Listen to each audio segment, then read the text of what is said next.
اپنی اولاد کو اپنی دعاؤں میں یاد رکھا کرو۔ قرآن مجید میں رحمان کے بندوں کی ایک بہت بڑی خوبی ہے، ربنا ہب لنا من ازواجنا وذریاتنا قرۃ اعین۔ تدبیر بھی کرتے ہیں، محنت بھی کرتے ہیں، توجہ بھی دیتے ہیں، لیکن اللہ کے سامنے اپنی عاجزی اور اپنی احتیاج پیش کرتے ہیں، اللہ تو ہی ہماری اولادوں کو نیک بنا۔ ہم تو اتنا ہی کر سکتے تھے، ہم اتنا ہی کر سکتے تھے۔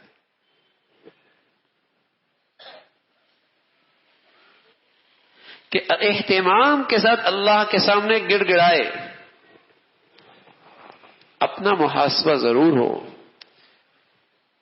اپنا محاسبہ ضرور ہو، اس لیے کہ گناہ کی ایک دنیا میں نقد سزا یہ ہے، گناہ کی دنیا میں ایک نقد سزا یہ ہے کہ اس کے ماتحت نافرمان ہونے لگتے ہیں۔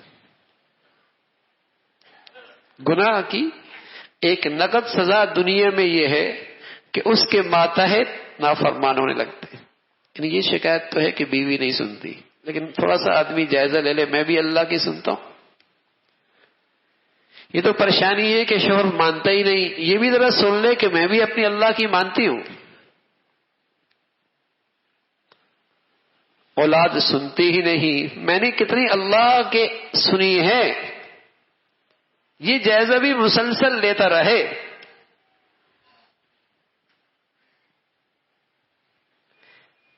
ہاں، پھر یہ سب کچھ کرنے کے بعد پھر اپنی عاجزی اللہ کے سامنے پیش کر دے، اور اللہ کو یہ بہت پسند ہے۔